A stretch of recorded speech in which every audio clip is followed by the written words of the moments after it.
welcome to the Beyond Sugar Freedom podcast. I'm your host, Danielle Dame, holistic nutrition coach and speaker. Let's dive in. Hello, everyone, and welcome back to another episode here on the Beyond Sugar Freedom podcast. I am so excited for our guest today. Judy Cho is here joining us. How are you doing, Judy? Good. I'm good. Thank you so much for having me today. Good. I'm so excited to have you here. It's been really great to reconnect with you. I know I've interviewed you once before on the Quit Sugar Summit years ago, and I've been dying to get you back on the podcast and, you know, really sharing at a deep level this conversation we haven't yet had actually on the podcast around the carnivore diet and around your journey with this and everything you're doing. So that's a really great place to start, you know, for people who aren't familiar with all the amazing things that you're doing in the world. Why don't you start by sharing your story with us? We'd love to hear, you know, where your health journey started and what got you into doing the work that you're doing now with the carnivore diet. Sure. Hey, everyone. My name's Judy Cho, and I'm also known as Nutrition with Judy. I put a lot of infographics and content around a meat-based diet or a carnivore diet online. My story is, I guess it's really common with a lot of the practitioners in the wellness space, but I got really sick and essentially I was plant-based for about 12 years. I grew up in California, thought that was the right way to eat to be healthy. And I honestly, superficially wanted to lose a little bit of weight, about like 10 or so pounds. And I hear about a plant-based diet and I tried it. I stuck to it for 12 years and I was eventually really getting sick. And I had no idea it had anything to do with my diet because again, it was revered. And so I'd eat plant-based, but then all of a sudden I'm struggling with eating disorder behaviors where at night I would have this incredible urge to want to go binge and I didn't understand it. So I just thought maybe I'm being too strict with my diet. And after a day of eating just salads and things like that, at night, I'd maybe say, okay, I'm just going to have one like plant-based cookie. And then that one cookie would end up turning into eating the whole box. And I felt so out of control. I knew nothing about eating disorders. And eventually I went to a therapist and said, I have this incredible issue where I just can't stop eating. And that's when I learned about a lot of the eating disorder issues.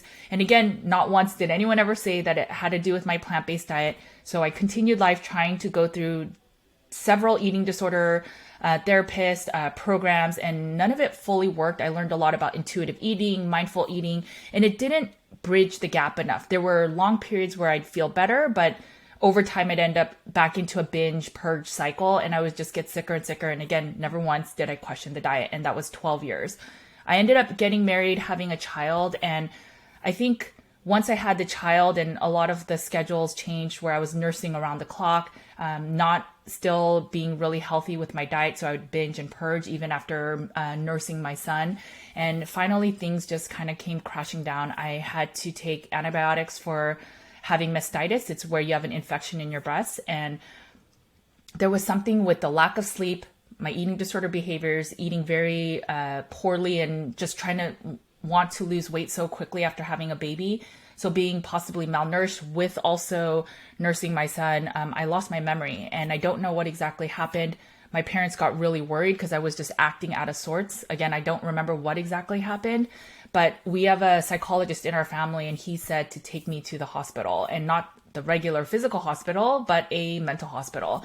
And so on New Year's Eve, I was admitted to a mental hospital and I was put on a 72-hour lockdown, which is basically when people think that you would be a hazard to yourself and you could do self-harm. And again, don't remember much of it. And in there, they said that I was dealing with massive depression and an eating disorder that I would need therapy. And so again, I went into these really a 10-hour intensive care eating disorder therapy. My son was 1,000+ miles from me being taken care of my mom. So I failed as a mom and I tried everything to fix myself. And through that whole journey, never once did someone say, you might want to be considering eating meat. And so went on antidepressants, antipsychotics. I was forced to stop feeding my son because I was taking class C medications that can then go to my son. And I feel like I failed at everything. I tried to be plant-based. I thought that was healthy.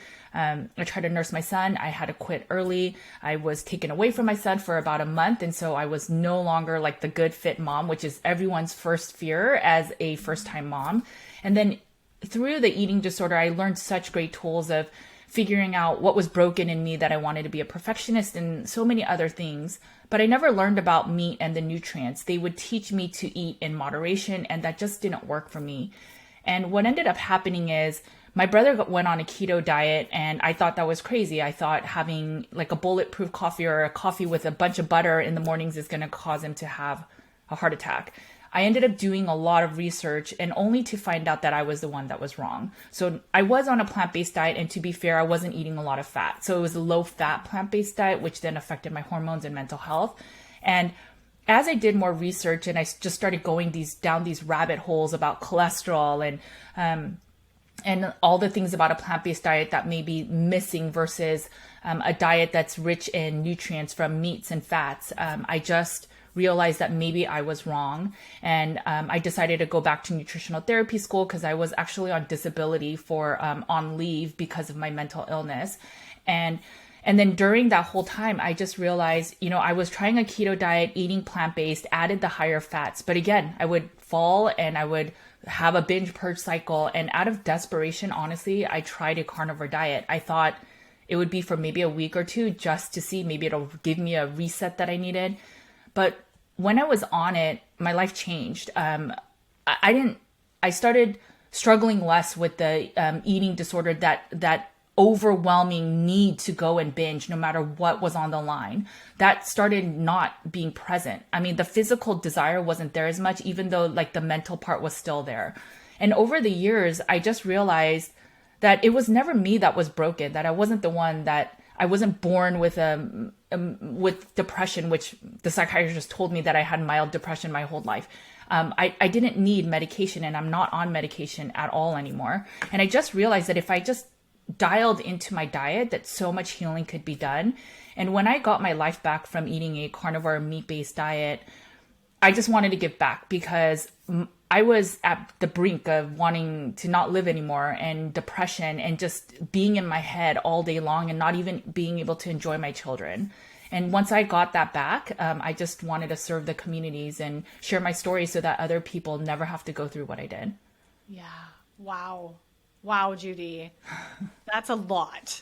That's an incredible story. I'm so glad, it's just so grateful to see you here shining bright and being healthy after having gone through all of that. The coach in me is like, oh, let's dive into the trauma. That's a lot to handle and deal with as a new mom, especially. And what an incredible story, just to give yourself permission to try something, even if it goes against everything you thought was right. Exactly. Right. I think, isn't that a gift that we could all give ourselves? Right. Like we get so stuck in our ways of, who we're around and what we think is the right way, even beyond eating. Right. And when we sometimes just need to try something new and we can prove to ourselves that, oh, there is a better way to do this. Or for me, that's really powerful. Yeah. I mean, I was plant-based for 12 years and I supported the plant-based. I never went plant-based because of the animals. I did it because of my own health. And then when you're in that, you can't help but then start hearing the stories from like the PETA organizations. And I joined them and supported them. And I was a very big advocate of telling people why they shouldn't be eating meat and lots of other things until, I basically hit rock bottom. And at a certain point it became, is it going to be my health or is it going to be the health of the animals? And I realized that if I don't take care of myself and my offspring, then I can't even do good in this world to then even support animals, right? So nowadays I will directly support my local farmer and be able to purchase a cow from my farmer. And that farmer will be fed who's also raising their cows properly. So it's just misleading in the way that the plant-based community shares how when you eat meat, it's so wrong for you. Yeah. It is an interesting, this is such a big topic, right? And actually something we haven't really gone too deep into on the podcast, but I've been on my own journey with that too, spending a few years being vegetarian, vegan, kind of in and out. And, this was 6 years ago. And then I just really noticed that I didn't have energy and I'd have more sugar cravings and just the things. And obviously it takes a lot more energy and time. And I've done a lot of my own soul searching because I'm an animal lover through and through. And I know I was just sharing with Judy before this episode that my husband just got back from his annual hunting trip. And there's so much that we can actually do in a really respectful and sacred way when it comes to getting high vibe meat, like you said, locally from, your farmer, and actually being involved with animals that are processed, in a humane way, and honoring the cycle of life, right? When we look at the planet, I mean, we can get really spiritual and look at the planet, right? And how that cycle is in every animal, right? Any carnivorous animal, right? Like is killing other animals to survive and to eat and to hunt and to like be a part of that process. So it feels very deeply ingrained in us as human beings, right? To like be a part of that cycle as well and find a way to do that that's respectful and honoring and understanding of the big gift that is. Right. No, the circle of life is exactly that. I mean, I wrote that in my book. If we were to die and we were to be part of the soils, eventually the soils will then give nourishment and nutrients to the grass, which then the cows will eat. So it's just this cycle of life. And I know it's hard for a lot of the plant-based people to hear that, but there are things where I know a lot of the plant-based people really believe in this thing called ahimsa, which is do no harm, or no, it's not do no harm. It's don't, it's respect, love, and don't do harm. And if you do harm to yourself, then how are you practicing ahimsa? Right. I get it for the animals. But even with that logic, I've shared a lot of content around how we cannot survive as a species without any animals. I mean, the crops, even plant-based crops, would not grow without anything from animals. A lot of the injections we get when we're babies, those things also have animal cells or something in it. A lot of our adhesives, like lots of things we use, has animal products in it. So if we were to truly go animal free, we would die as a species. And these are things that are not as talked about. Yeah, everything is affected. I've actually even thought of that too. Like here in Canada, we build our houses, I mean, I think in the States too, right? Out of wood, right? So here we are chopping down trees that are affecting the habitats of squirrels and birds and all the critters that live in the tree, right? So where does that actually, like we're not separate, right? I don't think we can, even if you are very strict on that, right? There's still animals that are being affected, right? Or killed because of the crops that are being cut down for your soybeans or whatever, that you're having. So it's really interesting, just really interesting to ponder, and to really spend time reflecting on. I want to go back to something that you mentioned in your story that I'm really curious about, this switch from like your plant-based diet. That's kind of like a huge 180, right? Like from plant-based to carnivore is like a huge, it's not like from plant-based to eating meat occasionally and then getting into it, right? It's like night and day. And what do you think was it, or specifically nutritionally and what you've learned, what is it in that actually changed your makeup and your mental health and the physical things that were going on for you? Was it just the fats, eating more real fats, or what was it in the meat and in that shift that actually helped your body heal, mind and body obviously heal? Sure. So there's a lot of things. One I would say is that your gut microbiome manages a lot of your mental health. So I would say most of your neurotransmitters are in your gut. Now, some of them will not pass the blood-brain barrier, so they won't go into your brain specifically, but they all communicate. That's what neurotransmitters do. They're chemicals that connect with one another. When you eat a lot of plant-based foods, a lot of the nutrition that they show does not break down and is not easily assimilated like animal meats are. So for example, and I should have known this. So when I was first pregnant with my son, I would eat like a pound of spinach a day because I thought that was healthy. And there's a ton of spinach there's a ton of iron that's in spinach. So when I then heard from my OBGYN that I was anemic, I was surprised. And again, I should have thought about it, but instead, so I just started popping supplements for iron when I was pregnant. But if we went by the nutritional facts, I should have had sufficient levels of iron based on the spinach. But as I've learned about nutrition, there's a difference between non-heme iron and heme iron. Heme iron is the blood iron that's from animals, and the non-heme iron that's from spinach or plants. So in our bodies, in order to use it in the way that our bodies were intended, it needs to be broken down and utilized and then assimilated in the way that our bodies needs.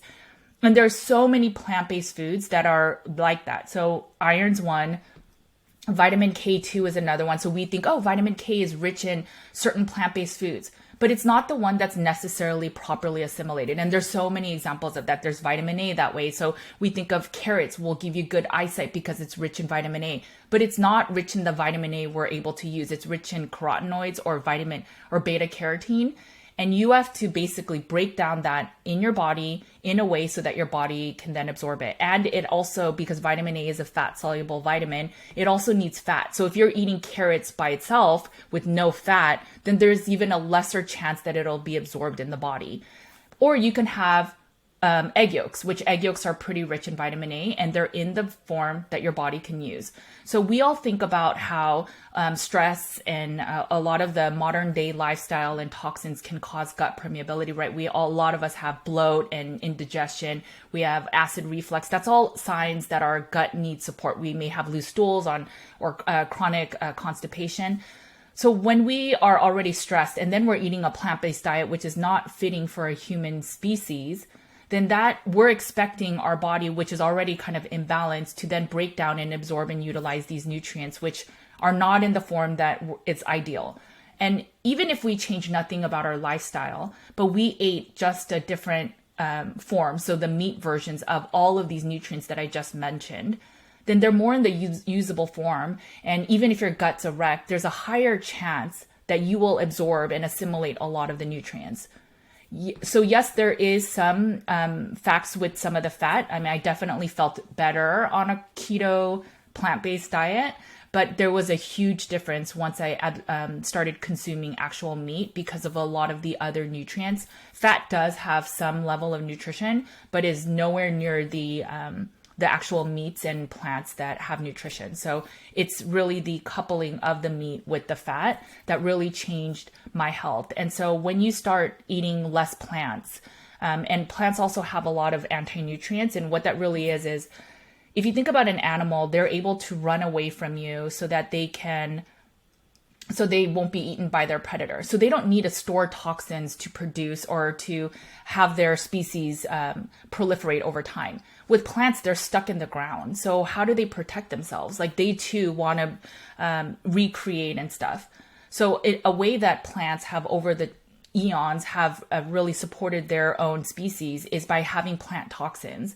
And we know that nowadays as something like gluten or people that then suffer from celiac disease. The goal is that you eat something, you don't feel well, whether you're a human or an animal, and then you say, hey, the thing I ate was this certain plant, I'll never eat it again.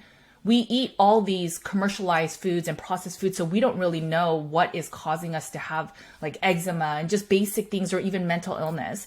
And oftentimes it is the foods that we're eating. But when we eat a mix of so much stuff, we don't just know what it is. But if we were to start with like an elimination diet of just eating meat, we can start settling down a lot of the noise that's causing our issues, having our microbiome, our gut start calming down and not having to attack all these invaders coming in, and start figuring out, well, what is really bothering me? And that's how I think I healed a lot. Is I was eating all this noise from the plant-based kingdom, and I was having mental issues. I was having eczema. I was having all the skin issues, and that can be considered autoimmune, meaning that your body's attacking itself.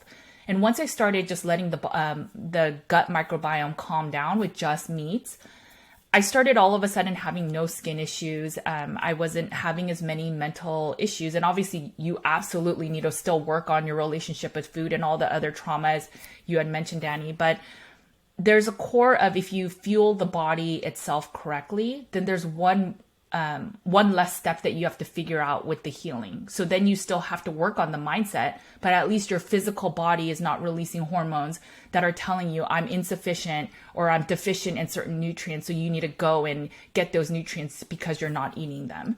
So I think the long summary of that is really that I wasn't sufficient in a lot of nutrients. My gut was in dysbiosis, and it showed with having like skin breakouts, eczema. And then as I ate meat, I was getting the proper nutrition I needed. I did do a gut healing supplement protocol. So I took some supplements to heal my intestinal permeability and my lining.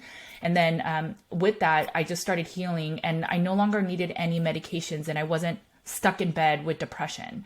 And so these were the things that I realized that I was wrong with my diet. Yeah. Wow. Thank you for sharing all of that. That's so fascinating. And for many maybe listening, I don't know how many of our listeners are plant-based, because they're all here to, right? You're all here to balance out your blood sugar, which is hard to do plant-based. But this is just so beautiful to open our mind and understand that there's some different things that we might have not known before. Right. And, I'm grateful that you mentioned that, right, about those anti-nutrients and our ability to actually use the nutrients that are there, right? Like with spinach. So that bioavailability is just not there with plants. And, and that's just a hard fact to kind of ignore, right? I'm curious how much of that too, obviously coming from, what I know, and I'm not the science researcher like you are. You definitely know a lot more about the sciencey things, but even just talking about blood sugar, bringing this back, right? I mean, when we're getting better, like easier digestible and usable sources of protein and fat, that come from meat sources, we're going to have better blood sugar. We're going to have better blood sugar management and thus less metabolic disease, right? Which is ultimately at the base of every disease, as we're now learning, right? Any chronic disease, is this metabolic, challenges. So even just in that, right, I can see how that, yes, calmed your gut. And then obviously also help balance out some of those chemicals in your brain, right? That were causing you to be a bit like not all there. Right. Yeah. And I've been there, like when you're having, a sugar binge, and anyone listening, on this podcast, right, we've all had a sugar binge. We've all had a sugar crash, a sugar high. We know what it does to our brain, right? The anxiety, the mental health that it really wreaks havoc on when we're on this blood sugar roller coaster. So I'm sure that was a part of it as well, right? Really getting your blood sugar back in check and letting your natural, hormones and neurochemicals come back to balance. Yeah. So, I mean, I do want to touch on that. So I think I'm pretty sure. So I became carnivore or meat-based when in my early 30s. And I really do believe that I was pre-diabetic because obviously, if I'm not eating a lot of fat and I'm not eating a lot of protein, I would eat egg whites occasionally, which I guess that's some of the protein, but generally speaking, so most of my diet was on carbohydrates, and I would have that, initially I'll eat and then I'll have a burst of energy, and then slowly after I'd feel tired and then I'd get moody. I dealt with so many mood imbalances. My coworkers, my friends, my husband would tell me, you need to tell me, have a sign on your head that says, on this day, you could joke with me, and then another day, you can use that same joke and you're going to bite off my head. And I never understood. I just thought something was wrong with me, I was just broken. And again, it's just once I got the blood sugar balance where I was eating protein. I mean, protein can stimulate your blood sugar. So if you eat like a big amount of meat after a meal, you can see your blood sugar go up just a little bit, but it will be nowhere in the ways that your blood sugar goes up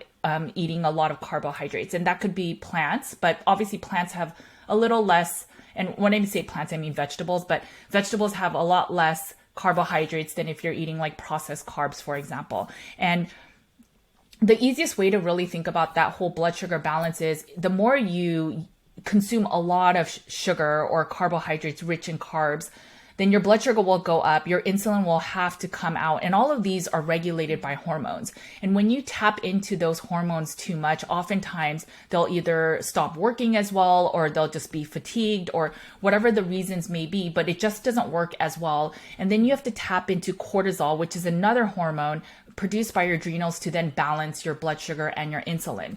And so it's supposed to be an emergency use hormone when, let's say, you get in a car accident or you're running from an animal and you need that burst of energy and adrenaline. And that's when you're supposed to use that extra load of sugar from cortisol. But we use that chronically when we're over consuming carbohydrates. We're overly chronically stressed in a day. And then that's why when cortisol is really supposed to support your entire hormonal system, now cortisol will be prioritized to be produced instead of producing your sex hormones, instead of producing your thyroid hormones. So when people are having issues like, I can't get pregnant, or I'm not getting my period, instead of figuring out like what pills should I take or what other treatment do I need, I would really go back and think of, am I having blood sugar issues? Because ultimately, oftentimes it stems from that and a chronic amount of the blood sugar imbalances that then or even under eating. And then that will then cause cortisol to be used and created more instead of working on your sex hormones, because you can survive another day without any sex hormones. Yeah, that's fascinating. Thank you for explaining that. And it reminds me of a friend of mine who spent way too much money, doing IVF, trying to get pregnant, failing time and time again. And it wasn't until she like quit her job and just chilled out at home and let go of all the stress in her life, immediately she got pregnant naturally. Like that was such a like an eye opener for me. I don't have kids yet, but the role that stress and obviously what we're eating and our blood sugar and what's going on in our body, right? It has an effect on those things. Yeah. So, anyway. Our bodies are really smart. I had a cousin that for many, many years tried IVF. She did lots of other things, and she went on vacation and then got pregnant there. Yeah. Naturally. So our bodies are so smart. And so if our body feels it's unsafe, that it will primarily try to protect you. And so if your body feels that you are not safe, it will not try to carry a child because there's a chance that you will die from that. So unless there's a bounty of nutrients and health and wellness, your body will say, sorry, you're not ready to conceive. And I know that's such a hard pill to swallow, but one thing I wanted to just clarify with the blood sugar is, I know the question is, well, how much sugar is enough or safe enough to consume? And I would just argue that if you were to do the math, which I did in my book, but there's only about less than a tablespoon, or maybe it's a teaspoon, I'm forgetting now, but there's only about 4 grams of sugar in your blood at any given time. And it's super tightly regulated. And when you are in the normal range of blood sugar versus when you're diabetic, that difference, which in the States is 80 versus 120 milligrams per deciliter. I forgot what it is by millimole liters, but that difference is only a quarter of a teaspoon. So that's how finely our blood sugar is regulated. So when the quarter of a teaspoon just switches, where your body cannot even just handle getting rid of a little extra sugar, a quarter teaspoon, now you are considered diabetic. And that finely amount, if you think about it, if it's only 4 grams of sugar. So not to say that you can't consume 100 grams of sugar in a meal, but over time, if you constantly do that, think about the difference of just a regular non-diabetic and a diabetic is just a quarter of a teaspoon of sugar in your blood. So think about it when you're inundating your body with 100 grams every single meal. And most Americans, most Canadians eat more than that. So when you eat like 500 grams of sugar every day, imagine your body trying to quickly remove that from the blood because it's toxic. And over time, the production of insulin, the production of helping you balance that will get exhausted. And same thing even with cortisol. And that's where you see your hormones tank, you sleep worse, you start feeling bad, you have low energy. And the simple thing is, instead of taking medication, is maybe we reduce our blood sugar levels by eating less foods that spike our glucose. Yeah, it can be that simple, right? And I'm so glad that you are reminding everybody of that message. That's why you're listening to this podcast, right? Is like, we don't have to take the pill, right? And sometimes they can serve a purpose for sure. But it is such an interesting mindset piece. I even see this with my own family members. Like it makes me so frustrated. And there's some work for me to do there where actually my brother just had some episodes with really high blood pressure. And of course the solution is just to take blood pressure medication, right? Not to actually get curious about why is your blood pressure 200 over whatever it was, like what is going on here, right? And luckily now, I've talked some sense into him and we're working on some things, but it's so easy just to take the recommendation from the doctor, right? Take the prescription, take the antibiotic, take the thing. And sometimes that might be part of a healing modality, but it's really important to also, like, our body can heal itself, right? This is what Judy is reminding us of. And I just really want to pull that out for everybody listening. Like, there's so much that we can do just by changing our lifestyle and diet and putting our body in a healing state, right? And our gut in a healing state and get back. And it just makes me so, like, angry is probably the word, right? That especially with mental health disorders, that no one out there is getting curious about, well, I mean, there are some people, but in the mainstream, right? It's just, there's something wrong with you. Your brain is broken.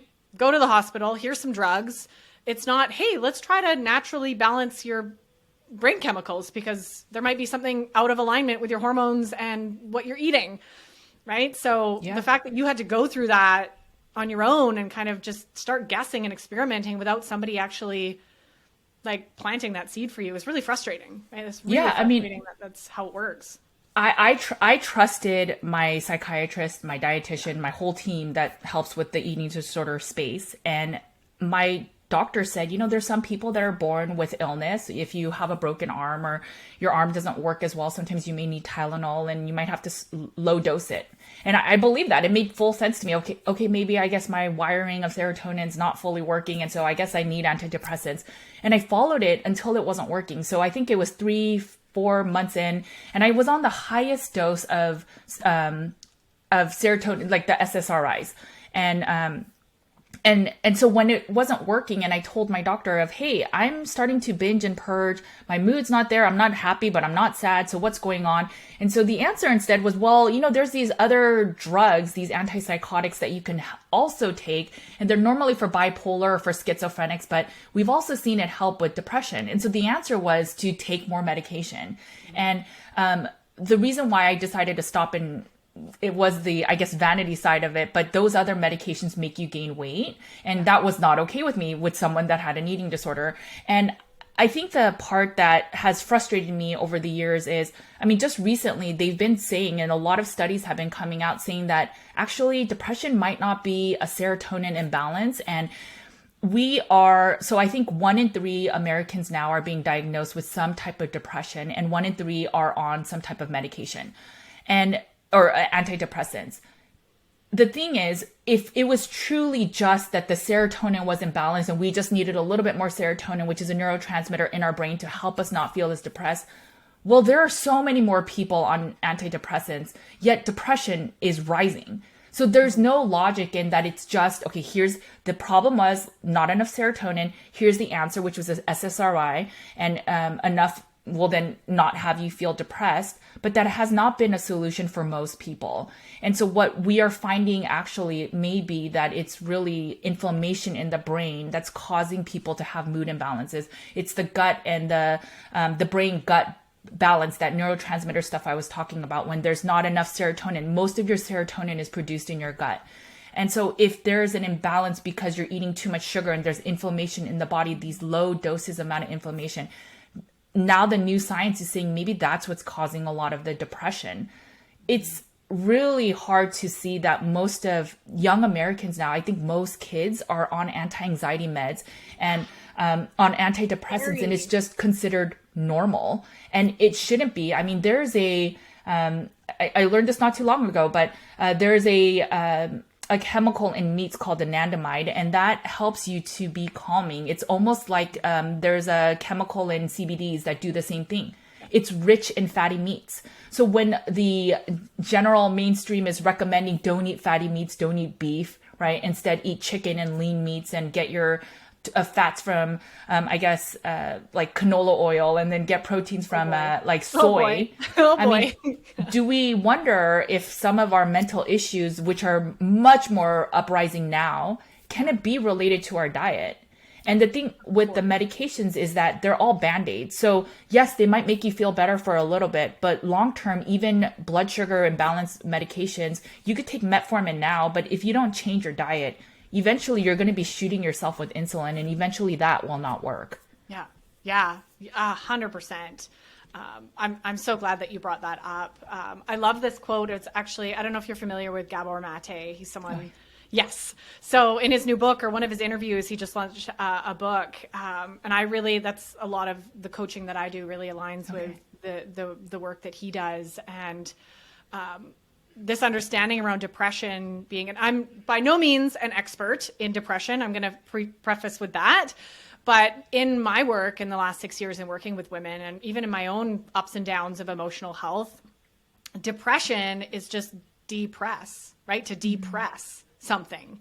And for most of us, we spent our whole lives depressing our emotions, right? And depressing like our true selves. And a lot of this like really big energetic stuffing down of our truth and our voice, especially as women, right? Not okay to be emotional. It's not okay to speak your truth or speak up for yourself. It just all of this and how that, inevitably is weighing on us, right? And causing, I think that's a huge piece as well. Obviously, yes, all the physical pieces that you mentioned, but that really hit for me, like depressing, like holding on to all my emotions my whole life right, is going to cause me to gain weight. It's going to cause me to be, depressed mentally, feel blue, feel like all of these things combined with the standard American diet and the canola oil and the other things, right? Where it's just a perfect storm of, being on pharmaceuticals for the rest of your life and developing disease. And you don't have to choose that path.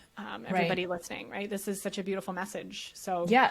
And I mean, to your point, I don't know if I would have fully healed had I not worked on the mindset part, right? Figuring out, why do I give overly of myself to the point that I get sick? So I do 100% agree with you that you need to do that hard work. But if you're physically unwell, so let's say you eat a bunch of junk food and you don't even know why, and you binge, something triggered you and you're upset, and or you're just not eating as nutrient dense foods, and so you're just tired all the time. Even if you wanted to put that energy into working on your trauma or working on the mindset to improve your life, without taking care of the physical body, which I think is some of that baseline, you won't even be able to do then the real hard work of the mindset of getting your healing of, what have I been stuffing under the rug or under the carpet and not really dealing with life. But ultimately, without the foundational body having the energy to work on that area, it becomes really hard to work on the stuff that then will truly change your life. 100%. They have to go together. 100%. Yes. This is exactly what I do with my clients too. We have to get the sugar out of your body. Like there's that part as well with processed food and junk food where removing our crutch, right? We're removing our best friend and our crutch, and it really makes you look at what's really going on there, right? You have to face those things with the right support, obviously. So thank you for sharing that part. It is, I absolutely agree with that. It has to be both. And our body needs to be, right? If we're exhausted all the time and like just not getting the nutrients we need, it's going to be really hard to be able to face your traumas or to be able to face the things that need to be healed or that you need to work through. Yeah. And I mean, just to be really transparent, I mean, and I've said this before too, but even on a carnivore diet, and while I was really fueled, the mindset wasn't fully healed. So I would then binge off of cheese. So I really wanted the sugar, but because I couldn't have the sugar and I'm not processing why I even want the sugar, but instead I'm sitting there eating a whole big block of cheese that's probably like 2,000 calories. And then afterward, I don't have the sugar high, right? Like I would if it was some other. So my mood was a little bit more stable, but I still went through the, oh my gosh, I was just going to have a slice of cheese. It turned into it. And then you go through that shame cycle. And so it's beyond just the diet. I fully believe that. And especially working with so many clients, but it's like you said, it's that fine balance. And I don't think that everyone needs to fully forever eat zero plants. I don't believe that. I mean, I think there's a fine balance of figuring out what makes sense for you. Some people truly have an addictive personality to certain carbohydrates, so they could never touch it again and they just do better abstaining. But it's just, if you can do a reset and if you're trying to work on your trauma and then try to add just mostly meat because it's mostly nutrient dense, it's less flaring to autoimmune illnesses and gut issues. And then once you're there, if you can then, you will have to figure out, wow, I just had a stressful day. I just realized that I guess I do turn to food and now I don't have these sugary things or the alcohol and stuff. Well, I don't really want to eat more meat. So you're going to start noticing where you've been turning to food or where you've been stuffing and you haven't been taking care of yourself. Yeah. And I think that's where it's a true elimination diet that's so powerful. And then you can slowly bring things in, whether it's people back in your life or emotions or working with certain people, but also maybe certain plants that you're like, you know what, I can eat blueberries. There's no issue. I don't binge off of it. It's safe for me. And that's fine. That's the sweet spot people should all get to.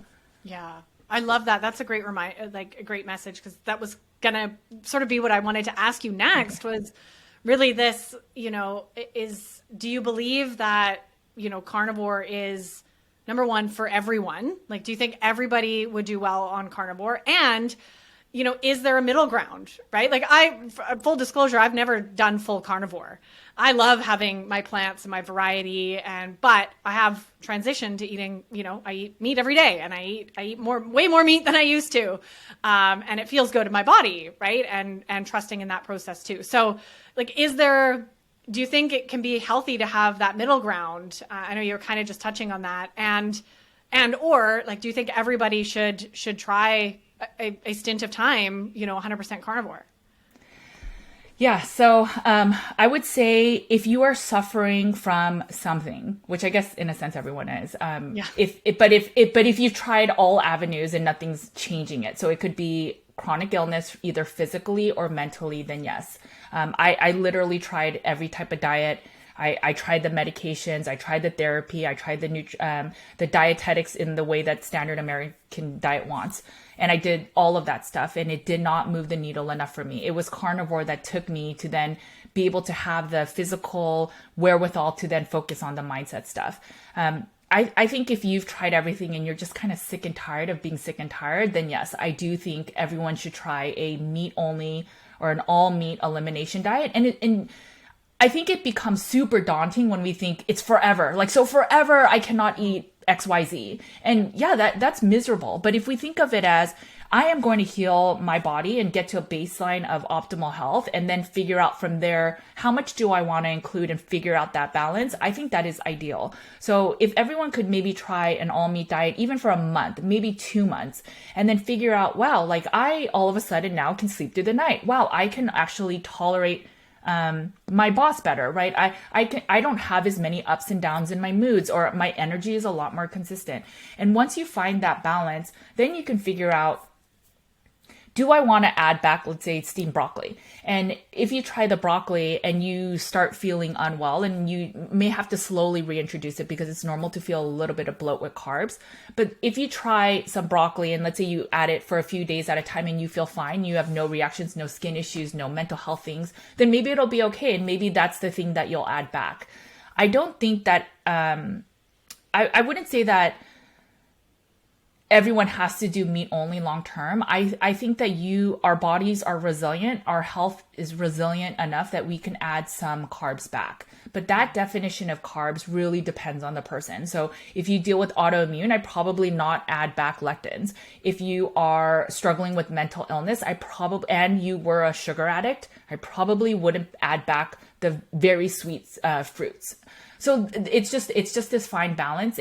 But ultimately it's like the work that Danny's doing, but it's figuring out what works for me. And that's a hard process to go through. And so I think a lot of people will, I mean, just frankly speaking, I'm sure my community is going to hate me for saying this, but some people will then end up using carnivore as a Band-Aid, right? Because I don't want to work on the mental health side. So I'll just perfect my diet, and they'll think that maybe I'm not fully better because I'm still including seasonings, or maybe I'm including coffee and that's why I'm not better. And it's just not that.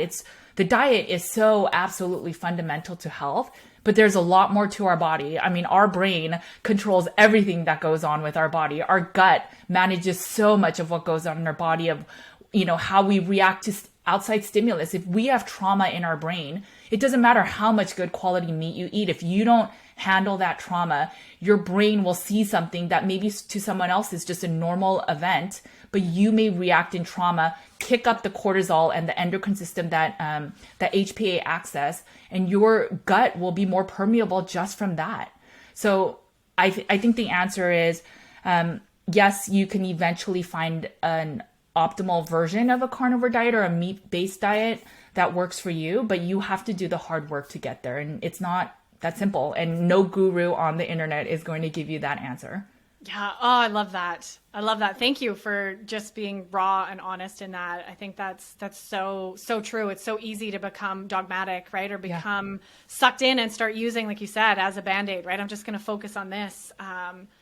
And how do we get to a place where we really actually learn our unique body and start building trust? I was just working, I'm in week 8 of 10 with my current group program, and we were talking a lot about how do we rebuild trust with our body, right? And what our body is telling us, right? Like, can I have these things, or does this feel good, or does this make me want to have a binge again? And how do I actually listen to the feedback that my body's giving me, right? And actually honor that. And it's tricky. We've spent our whole lives letting ourselves down. So that's a whole nother topic for another day. But I'm curious, this has been so good. I want to keep talking to you for hours, but I'm curious, like, as we kind of wrap up, for anyone who's curious to start, like to get started, maybe eating a bit more meat or just starting to integrate a bit more, where would be some tips or recommendations for getting started? And then I'd also really love to know, and I know my audience would be really curious, like, what does a typical day of food look like for you? What are you eating in a typical day? Sure. So, if you don't really eat meat, I totally understand that. I think and I think it was a bigger mindset thing than my physical body. But very first, I think I ate beef patties and I threw up. But I think it was a mental thing because I hadn't eaten any beef, pork, chicken, etc. for 12 years. No, it was fully cooked and I threw up. And I think it was a mental thing. But, I think any meat is better than none. I do think there's a risk with eating a lot of carbs and a lot of meat together because you're having two energy sources. And that's where if you put too much energy in your system, that can also cause insulin resistance, which can then cause a lot of the metabolic syndrome. So I think plant-based people, if they eat very little fat, can actually do well long-term only because they're reducing the fat. Whereas the standard American diet, we're eating meat, but you're also eating the hamburger bread and then the soda and the fries. So you're eating a mix of sugar and fat. And that culmination is giving you way too much energy. We're not working it off. And that's what's causing a lot of that metabolic syndrome. So maybe in the meals that if you don't want to give up your plants and you're not super unwell yet, maybe you can add a lot of meat and to a salad that doesn't have a lot of carbohydrates. I wouldn't add like a lot of meat to a pizza, for example, that's rich in carbohydrates because it's just that energy balance is very unideal for people. So that would be my big thing. And just being able to maybe document or doing like a food and mood journal of how you feel with adding more meat. I think that would be ideal. I think that every meal should have some amount of meat in it.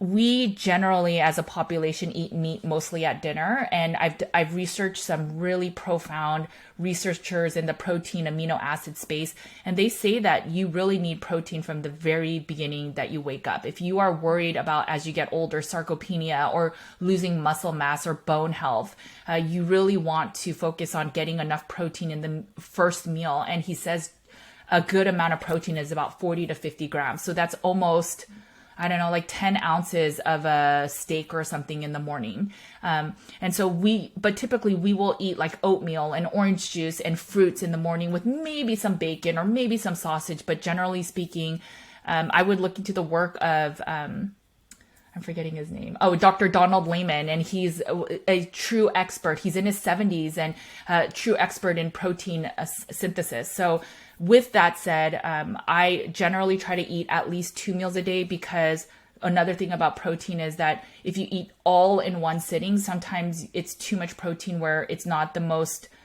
beneficial for your body. So he recommends having multiple times a day that you eat the adequate protein you need. And so I try to get at least 40 grams per meal. Sometimes I do 3 meals. Mostly I do 2 meals a day.